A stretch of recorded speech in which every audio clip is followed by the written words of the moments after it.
Hi, it's James Harrison. I'm back to talk to you about some more stuff. Today, it's Thursday Thoughts. And what I mean by that is I'm basically going to use this day every week to talk about drummers that influenced me, recordings, equipment, all kinds of things that deal like CDs, records, everything that deal with part of the reason that I got into drums or the reason I followed somebody or whatnot. And today I'm going to talk about influences. These are not in any particular order.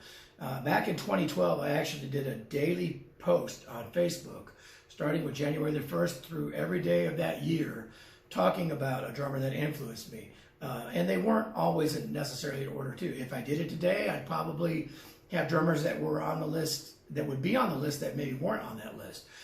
But today, I'm going to talk about one of the first drummers that influenced me is obviously a drummer that's probably one of the most influential musicians ever, and that's Ringo Starr.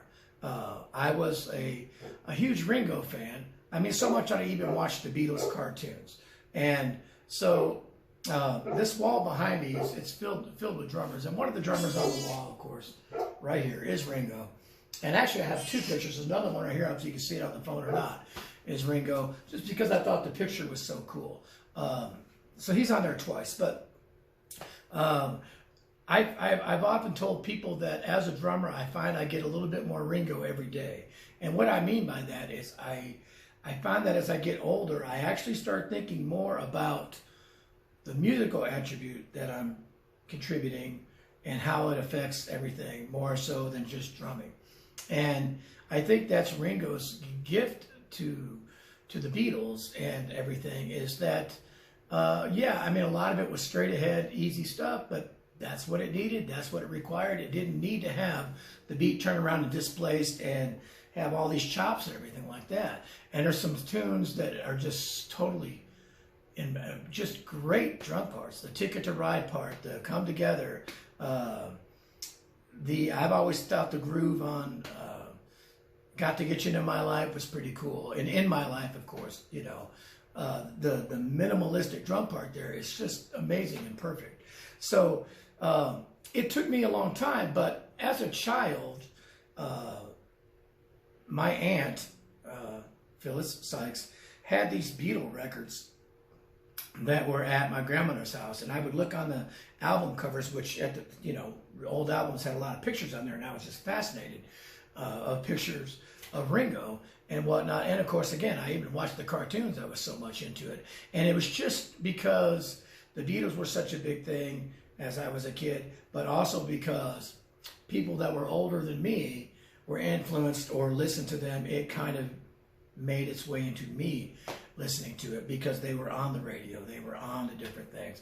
And so it was like Ringo, where as a kid, I didn't know a lot of the other drummers. Eventually more crept in, but I knew who Ringo was. So I was a big Ringo fan, and to this day, I own every Beatles recording, a lot of Ringo solo albums and stuff. He didn't influence me as a singer, but he's great in that respect too. One of my favorite drummers is Gregg Bissonette, and Gregg Bissonette gets to play with Ringo all the time, and I know Ringo was one of his heroes. So what a great position to be in, to be able to play along with one of your heroes every single day on tour. But anyway, a lot of people knock Ringo, and because I think they just look at the notes that he played, and well, everything he did was simple and whatever. And some of it actually is not that simple if you really want to break it down, but I'm not going to get into that. He did some things that were very unique and on the difficult side. But most of what he did was about contributing to the music, and his piece of the puzzle fit perfectly, and that's his gift to music. And anybody who would contradict that is not really thinking about what was best for the music. They're thinking about what they could have done. And that's my take. So if there's anything we can all learn from Ringo, it's what to play that doesn't take away from the melody, doesn't take away from the hipness of the tune, but fits in perfectly, you know. And it's not so much what he did do as much as what he didn't do. And so my advice to that as a drummer is, from my standpoint, as I get older, I realize I don't have to squeeze in everything I know. I don't have to squeeze in as many notes as I can in this fill. I can just go ba do ba ba do dee ba, and that's fine. You know, the fills on Strawberry Fields Forever are just amazing, and some of the drum sounds and stuff too. And I don't care that they taped the drums up and did things. They did what they thought they needed to do for that music, and it was perfect. So again, my take is, as Ringo being one of my heroes and definitely one of my influences, even more so now, because I find myself thinking more, and maybe it might be a weird way to put this, but what would Ringo do?